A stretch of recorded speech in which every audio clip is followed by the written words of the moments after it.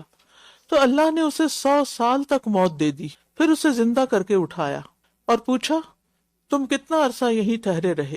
اس نے کہا میں 1 دن یا اس کا کچھ حصہ ٹھہرا ہوں۔ فرمایا نہیں، بلکہ تم تو 100 سال ٹھہرے رہے۔ تم اپنے کھانے اور پینے کی چیزوں کو دیکھو جو ابھی تک باسی نہیں ہو، اور اپنے گدھے کو دیکھو، اور یہ اس لیے کیا تاکہ ہم تمہیں لوگوں کے لیے ایک نشانی بنا دیں۔ اور ہڈیوں کی طرف دیکھو، ہم کس طرح انہیں اٹھا کر جوڑتے ہیں، پھر انہیں گوشت پہناتے ہیں۔ تو جب اس کے لیے یہ معاملہ خوب واضح ہو گیا، کہنے لگا میں جان گیا ہوں کہ بے شک اللہ ہر چیز پر خوب قدرت رکھنے والا ہے۔ اور وہ وقت بھی یاد کرو جب ابراہیم نے کہا اے میرے رب مجھے دکھا کہ تو مردوں کو کس طرح زندہ کرے گا۔ فرمایا کیا بھلا تم ایمان نہیں رکھتے؟ اس نے کہا کیوں نہیں، لیکن اس لیے تاکہ میرا دل مطمئن ہو جائے۔ فرمایا تم 4 پرندے لے لو، پھر انہیں اپنے سے مانوس کر لو، پھر ان کو ذبح کر کے ہر پہاڑ پر ان کا ایک حصہ رکھ دو، پھر انہیں بلاؤ، وہ سب تمہارے پاس دوڑتے ہوئے آ جائیں گے، اور جان لو کہ بے شک اللہ بہت زبردست خوب حکمت والا ہے۔ تو یہاں پر آپ دیکھ رہے ہیں کہ کس طرح ایک شخص کے دل میں خیال گزرا ایک برباد بستی کو دیکھ کر کے یہ دوبارہ اس کی ریزریکشن کیسے ہوگی، یہ اٹھے گی کیسے، یہ سب کچھ ختم ہو چکا ہے۔ تو اللہ سبحانہ وتعالیٰ نے اس کو بھی موت دے کے خود اس کو ایکسپیرینس کروا دیا کہ اللہ کیسے موت کے بعد زندہ کرے گا، تاکہ اس کو یقین آ جائے، اور اس کے واقعے سے اور اس کے اس ایکسپیرینس سے دوسرے لوگ بھی سبق سیکھیں۔ اور پھر آپ دیکھیں کہ ابراہیم علیہ السلام کا واقعہ پھر دوبارہ آ رہا ہے کہ ابراہیم علیہ السلام نے کہا اے میرے رب، یا رب، یا رب کہہ کے اپنی حاجتیں اللہ کے آگے رکھا کریں، کیونکہ پیدا اس نے کیا ہے نا، حاجات بھی وہی پوری کرتا ہے، خالق مالک رازق وہی ہے۔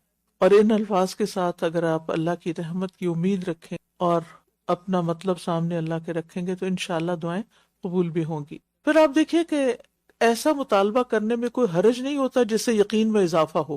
اس شخص کا بھی سوال ایسا ہی تھا کہ کیسے ہوگا، اللہ نے اس کو یقین دلا دیا۔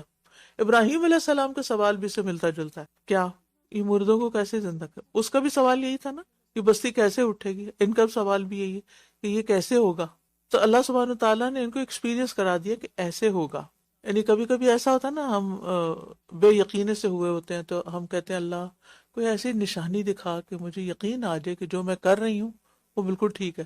اور ایسا ہوتا ہے کبھی آپ کو خواب آ جاتا ہے، کبھی آپ کو کسی ایسے ایکسپیرینس سے گزرنا پڑتا ہے، کبھی کوئی آپ کو ایسی اچانک فیڈ بیک مل جاتی، کبھی ایسی چیز سامنے آ جاتی تو آپ حیران ہو جاتے کہ اوہ یہ کیا ہو گیا۔ تو ایسی دعا کرنے، ایسی سوچ رکھنے، ایسا مطالبہ کرنے میں کوئی حرج نہیں کہ جس سے انسان کا یقین اور ایمان بڑھے، ٹھیک ہے۔ اور پھر آپ آج کا آخری حصہ دیکھیں، وَاعْلَمْ أَنَّ اللَّهَ عَزِيزٌ حَكِيمٌ۔ اچھا، یہاں یہ جو واقعہ ہے نا، اس میں جو مجھے بڑی دلچسپ بات لگتی ہے وہ یہ کہ ابراہیم علیہ السلام نے پہلے پرندوں کو مانوس کیا، جیسے پرندوں کو آپ مانوس کرتے ہیں تو ایک اشارے پہ بھاگے آتے ہیں، پھر ان کو ذبح کر دیا، پھر ان کو اسی آواز میں پکارا، وہ اٹھ کے آ گئے۔ اب آپ دیکھیں کہ اگر انسان کے کرنے پر پرندے اتنی انسان کے بلانے پر پرندے اتنی اطاعت گزاری اور وفاداری کا مظاہرہ کرتے، ابھی ذبح نہیں ہوئے اس سے پہلے کی بات ہے، لیکن ذبح ہونے کے بعد بھی اللہ نے ان کے اندر یہ سینس ڈالی، ان کو سنوا دی آواز۔ اللہ چاہتے اور مردوں کو بھی سنوا دیتے، اور جب پکارا تو وہ دوڑتے چلے آئے۔ میں ہمیشہ جانوروں کی وفاداری کو جب دیکھتی ہوں بڑی ہی شرم آتی کہ کس طرح وہ اپنے مالک کے وفادار ہوتے، ایک اشارے پر کھڑے ہو جاتے ہیں، دوڑنے لگتے ہیں، شکار کرنے لگتے ہیں، یعنی جس کام کے لیے جو جانور رکھے ہوتے ہیں۔ لیکن ان الانسان لربہ لکنود، انسان کو جب نعمتیں، صلاحیتیں، طاقتیں زیادہ ملتی ہیں تو وہ اتنی ہی نافرمانیوں پہ تل جاتا ہے، اتنا ہی وہ ان کو اللہ کے خلاف استعمال کرتا ہے۔ اور یہاں آخر میں جو صفات اللہ تعالیٰ کی بیان ہوئی ہیں، وَاعْلَمْ أَنَّ اللَّهَ عَزِيزٌ حَكِيمٌ، جان لو کہ اللہ غالب ہے، حکمت والا ہے۔ یہ پوری آیت کا اور پورے واقعے کا پورا خلاصہ ہے کہ یہ کیوں ہو گیا، کیسے ہو گیا۔ عقل تو نہیں مانتی کہ کوئی ذبح کیے ہوئے پرندے، آپ کے گھر میں چکن رکھا آپ اسے بلائیں، وہ تو نہیں آئے گی، کیونکہ آپ نے تو مانوس بھی نہیں ویسے کیا، وہ کہاں سے آئے گی، آپ کا تو اس سے تعلق ہی نہیں، آپ نے صرف اس کو خرید کے رکھ لیا بس کھانے کے لیے۔ تو اللہ عزیز بھی ہے، حکیم بھی ہے۔ اچھا، عزیز ہے یعنی وہ پوری قدرت رکھتا کہ جب چاہے گا وہ زندہ اٹھا لے گا، اور حکیم ہے، کمال حکمت والا ہے کہ جس کے مطابق اس نے زندوں کی موت کے لیے اور مردوں کو زندہ کرنے کے لیے ایک وقت مقرر کر رکھا ہے، اور وہ اس اپنے وقت پر وہ کر سکے گا اور کرے گا۔ نیکسٹ، مثل الذين ينفقون أموالهم في سبيل الله كمثل حبة أنبتت 7 سنابل في كل سنبلة 100 حبة والله يضاعف لمن يشاء والله واسع عليم۔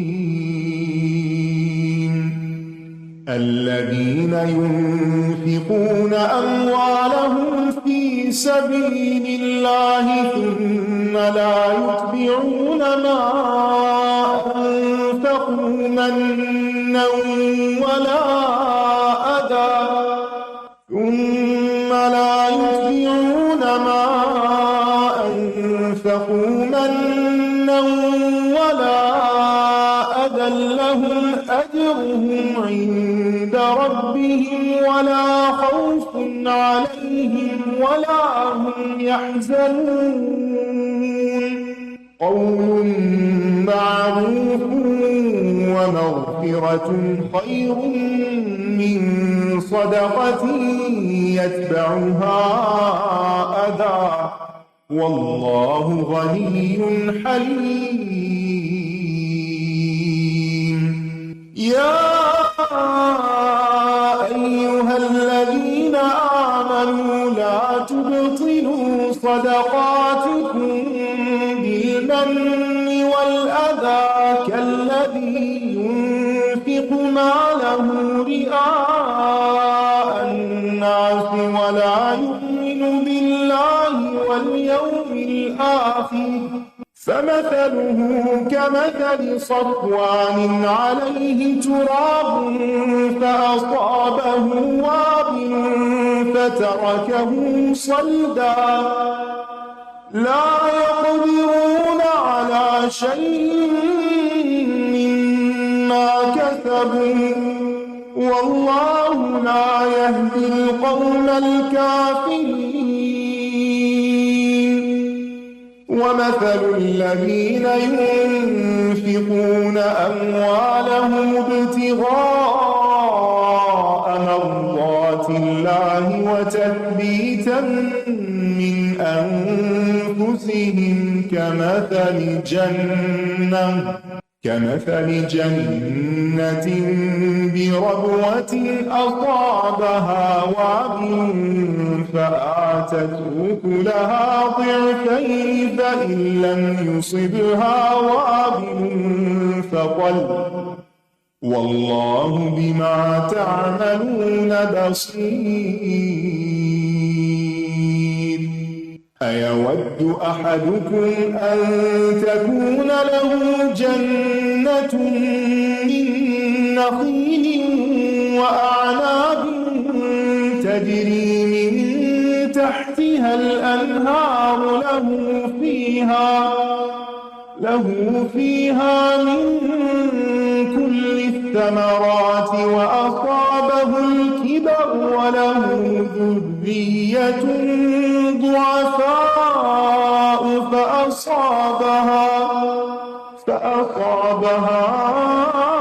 إعصار فيه نار فاحترقت كذلك يبين الله لكم الآيات لعلكم تتفكرون.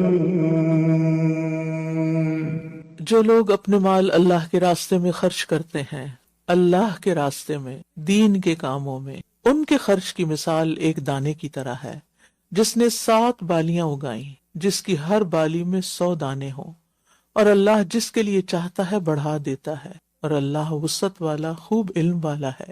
کیونکہ دین کے راستے میں خرچ کرنے کا فائدہ اور زیادہ ہوتا ہے، بڑے پیمانے پر ہوتا ہے، زیادہ لوگوں کو فیض پہنچتا ہے، ہزاروں لوگوں تک خیر جاتی ہے. جو لوگ اپنے مال اللہ کے راستے میں خرچ کرتے ہیں، پھر خرچ کرنے کے بعد نہ احسان جتاتے ہیں اور نہ ہی اذیت دیتے ہیں، ان کے لیے ان کا اجر ان کے رب کے پاس ہے.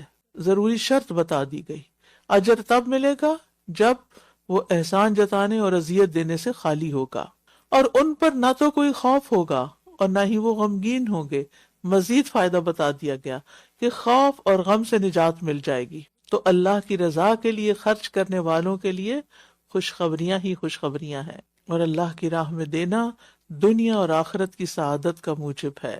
اور اس کے برعکس احسان جتلانا اور تکلیف پہنچانا، یہ دونوں دنیا اور آخرت دونوں میں نقصان کا باعث ہے. اچھی بات کرنا اور درگزر کر دینا اس صدقے سے بہتر ہے جس کے بعد اذیت دی جائے، اور اللہ بہت بے نیاز، بے حد بردبار ہے. یعنی اگر صدقہ نہیں کر سکتے کسی بھی وجہ سے، ہے نہیں کچھ، یا دل کی تنگی ہے، یا کوئی اور ضرورت آڑے آ گئی ہے، تو کم از کم اچھی اور بھلی بات ضرور کر دیں، اس میں تو تمہارا کچھ بھی خرچ نہیں ہوتا. اگر کوئی سائل ہے تو اس سے اچھے الفاظ میں معذرت کر لیں. اگر سائل سختی کر رہا ہے، بدتمیزی کر رہا ہے، تو اس کے جواب دینے کی بجائے درگزر سے کام لیں، صبر سے کام لیں. اور خندہ پیشانی سے ملاقات کرنا یہ بھی صدقہ ہے. دینے کے معاملے میں ان اصولوں کو اپنے سامنے رکھیں. اللہ بڑا بے نیاز، اس کے نام پر نہیں بھی دو گے تو اسے کوئی فرق نہیں پڑتا. بڑا بردبار ہے کہ اس نے تمہیں اتنا کچھ دیا، اسی میں سے تم نے دینا تھا، اور اگر نہیں دیا تو پھر بھی وہ تحمل سے کام لیتا ہے، حلیم ہے. اگر ہم کسی کو کچھ دیں اور ضرورت پڑنے پر ہمیں اس سے کوئی کام ہو اور کچھ مانگیں اور وہ نہ دے تو ہمارا کیا حال ہوتا ہے؟ تو اللہ کو تو ضرورت بھی نہیں ہے، وہ تو تمہارے فائدے کے لیے چاہتا ہے کہ کچھ لوگ جن کو میں نے دیا ہے وہ ان پر خرچ کریں جن کے پاس نہیں ہے. اے لوگو جو ایمان لائے ہو، اپنے صدقات کو احسان جتا کر اور اذیت دے کر ضائع مت کرو، اس شخص کی طرح جو اپنا مال لوگوں کو دکھانے کے لیے خرچ کرتا ہے اور اللہ اور یوم آخرت پر ایمان نہیں رکھتا. اس کی مثال صاف چٹان کی طرح ہے جس پر مٹی ہو، پھر اس پر تیز بارش پڑے تو وہ اس کو صاف چٹان کی طرح چھوڑ دے. اور جو کچھ انہوں نے کمایا اس میں سے کسی بھی چیز پر یہ قدرت نہ پائیں گے، اور اللہ کفر کرنے والوں کو ہدایت نہیں دیتا۔ ریاکاری کرنا کس بات کی دلیل ہے کہ ایسے بندے کا اللہ پر بھی ایمان کمزور ہے اور آخرت پر بھی پورا یقین نہیں۔ پھر یہاں سے یہ بھی پتہ چل رہا ہے کہ جس طرح نیک اعمال برائیوں کو ختم کر دیتے ہیں، اسی طرح برائیاں بھی نیک اعمال کو ختم کر دیتی ہیں۔ صدقہ کرنے سے کیا ہوتا ہے؟ گناہ دھل جاتے ہیں، اللہ کا غضب ٹھنڈا ہو جاتا ہے، انسان کی معافی ہو جاتی ہے، نیکی کا فائدہ ہو گیا آپ کو۔ اور اگر آپ نے اس میں اذیت شامل کر لی اور دکھاوا شامل کر لیا تو جو دیا تھا نا وہ بھی وائپ آؤٹ ہو گیا، وہ بھی چلا گیا۔ اور کسی کو دے کر جتلانا کبیرہ گناہ ہے۔ 3 آدمی ایسے ہیں حدیث کے مطابق جن سے اللہ سبحانہ وتعالیٰ قیامت کے دن نہ کلام کرے گا، نہ ان کی طرف دیکھے گا، نہ انہیں پاک کرے گا، اور ان کے لیے دردناک عذاب ہے۔ اور نبی صلی اللہ علیہ وسلم نے یہ بات 3 دفعہ دہرائی۔ تو حضرت ابو ذر نے کہا وہ تو ناکام و نامراد ہو گئے یا رسول اللہ، وہ کون ہے؟ وہ کون بدبخت ہے؟ آپ نے فرمایا کپڑا لٹکانے والا، یعنی ایسا ڈریس پہننے والا جو تکبر کے ساتھ اس کو پیچھے پیچھے گھسیٹے، احسان جتلانے والا، دے کر تانے مینے کرنے والا، اور جھوٹی قسم کے ساتھ اپنا مال فروخت کرنے والا، جھوٹ بول کر اپنا مال سیل کرنے والا۔ لہذا ان چیزوں سے بچتے رہنا چاہیے۔ اور جو لوگ اپنے مال اللہ کی رضامندی چاہنے اور اپنے دلوں کے جماؤ کے ساتھ خرچ کرتے، پوری تسلی، یقین، راحت، سکون کے ساتھ، ان کی مثال اس باغ کی طرح ہے جو اونچی جگہ پر ہو، جس پر تیز بارش پڑے، جس پر تیز بارش برسے تو وہ اپنا پھل دگنا لائے، پھر اگر اس پر تیز بارش نہ بھی برسے تو فوار ہی کافی ہے۔ اور جو عمل بھی تم کرتے ہو اللہ اسے خوب دیکھنے والا ہے۔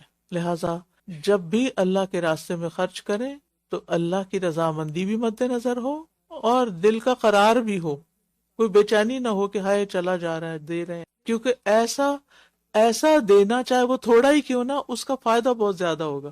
جیسے کسی باغ کو شبنم ہی کافی ہو جائے تو یہ تھوڑی سی چیز بھی کافی ہو گئی، تو اللہ کے راستے میں دیا ہوا تھوڑا بھی بہت فائدہ لائے گا اگر اللہ کی رضامندی کے لیے خرچ کی۔ کیا تم میں سے کوئی یہ چاہے گا کہ اس کا کھجوروں اور انگوروں کا ایک باغ ہو جس کے نیچے نہریں بہتی ہوں، اس کے لیے اس میں ہر طرح کے پھل ہوں، اور اسی حال میں اس کو بڑھاپا آ پہنچے اور اس کے بچے ابھی کمزور ہوں، تو اچانک اس باغ پر ایک بگولا آ پڑے جس میں آگ بھری ہوئی ہو تو وہ جل کر راکھ ہو جائے؟ اسی طرح اللہ تعالیٰ تمہارے لیے آیات کھول کر بیان کرتا ہے تاکہ تم غور و فکر کرو۔ تو یہاں سے غور و فکر کر کے کیا بات پتہ چلتی ہے کہ اگر ایک انسان زندگی بھر اچھے کام کرتا ہے، اللہ کے راستے میں بہت کچھ دیتا بھی ہے اور اس کے وہ ثمرات بھی دیکھ رہا ہے، لیکن اختتام اچھا نہیں ہوتا، اینڈ پہ جا کر وہ احسان جتا دیتا ہے یا ریاکاری کر لیتا، تو وہ ساری زندگی کا کیا کرایا غارت، برباد۔ زندگی کے ہر دور میں انسان کو سنبھل کے بات کرنی چاہیے، لیکن بڑھاپے میں تو اور بھی زیادہ عقل مندی کا ثبوت دینا چاہیے۔ اس وقت چڑچڑے پن کا مظاہرہ کرنا اور جو منہ میں آئے بولتے چلے جانا اور جن جن لوگوں پر احسان کیا ان کو ذلیل کرنا، یہ انسان کی ساری زندگی کے اعمال برباد کر دے۔ یہ ایسے ہی ہے کہ جیسے انسان بوڑھا ہو جائے اور اس کا گھر بھی جل جائے اور اس کے بچے بھی چلے جائیں اور اس کے پاس کچھ بھی باقی نہ رہے تو تنہا کیا کرے گا؟ تو آخرت میں بھی یہی حال ہوگا اگر انسان نیکی کر کے اس کو ضائع کرتا ہے دکھاوے کے ساتھ یا اذیت کے ساتھ یا کسی بھی اور ذریعے سے۔ تو اس میں بہت بڑا سبق ہے ہم سب کے کہ نمبر 1 اللہ کے راستے میں خرچ کریں، جہاں جہاں اللہ نے بتایا خرچ کرنے کو وہاں پر خرچ کریں، جہاں کسی ضرورت مند کو دیکھیں اس کو دیں، اور بعض اوقات ان کو بھی دیں جو بہت ضرورت مند نہ ہوں، بس آپ احسان کرنے والے ہوں، آپ دینے والے ہوں، کیونکہ انسان کو صرف اس وقت نہیں دینا چاہیے جب آپ کسی کی ضرورت محسوس، اور خاص طور پر رشتہ داروں کو، ان کے ساتھ تو آپ نے احسان کرنا ہے۔ ضرورت کے وقت صدقہ کرنا تو بس ایک صدقہ ہے، لیکن جب کسی کا حق نہ بھی ہو اور آپ اس کو کچھ دے رہے ہو تو وہ صدقے کا ثواب بھی ہوگا اور احسان بھی آپ کا شمار ہوگا۔ تو اللہ سبحانہ و تعالیٰ سے دعا ہے کہ اللہ تعالیٰ ہمیں عمل کرنے والا بنائے اور ہم آج کم از کم کچھ نہ کچھ اللہ کے دین کی خاطر ضرور خرچ کریں، اور خاص طور پر رمضان کے لیے ضرور پلاننگ کر لیں کہ آپ نے ہر روز کیا کرنا ہے، کیسے کرنا ہے۔ جن جن کو دینا چاہیے نا، آپ سمجھتے ہیں کہ ان کو دینا چاہیے، ان کو بھی جنہوں نے آپ کو کچھ دیا اور ان کو بھی جنہوں نے آپ کو کبھی کچھ نہیں دیا، یعنی جنہوں نے کبھی رشتہ داروں میں سے اور جان پہچان جنہوں نے کبھی آپ پہ کوئی احسان نہیں کیا، ان سب کی لسٹ بنا لی، ان کے ساتھ بھی کچھ نہ کچھ احسان کرنا ہے، کیونکہ یہ آپ اللہ کے لیے کر رہے ہوں گے۔ جب آپ ان کے لیے کرتے ہیں جنہوں نے آپ کے لیے کیا، تو وہ آپ بدلے کے طور پہ بھی کر رہے ہوتے ہیں۔ اللہ سبحانہ وتعالی ہمیں ویسا ہی بنا لے جیسا وہ ہم پسند کرتا ہے، جو چاہتا ہے۔ اللہم وفقنا لما تحب وترضى۔ بارک اللہ فیکم، سبحانک اللہم وبحمدک، اشہد ان لا الہ الا انت، استغفرک واتوب الیک۔ کوئی نکتہ جو آپ کو سمجھ آیا ہو، جو آپ بیان کرنا چاہیں، اگر آپ میں سے کوئی کچھ بھی اس آخری حصے میں سے کچھ ذکر کرنا چاہے، جی آپ فرمائیے۔ جی ابھی احسان پہ بات ہوئی تو واقعی ایسا لگا احسان ایک کوائٹ عبادت ہے، بالکل جیسے خاموش والی بات، اعلیٰ ترین درجے اعلیٰ کی جی عبادت ہاں۔ ہے، بالکل۔ احسان ہوتا ہی ہے کہ انسان حق سے زیادہ دے دوسرے۔ جی سیمینہ۔ سادہ جی، دینے کی جو بات ہو رہی ہے، اگر ہم یہ سوچ لیں نا کہ اللہ تعالیٰ نے جو کام کروانا ہے وہ کسی سے بھی کروا لیں گے، اور یہ ہماری خوش قسمت اللہ ہم سے کام لے، اگر ہم یہ سوچ لیں تو یعنی یہ تو اللہ کا احسان ہے کہ اس نے ہمیں دیا اور دینے والوں میں بنایا۔ جی جی ہمارا کوئی بات ہوتی ہے، ہم دعا کر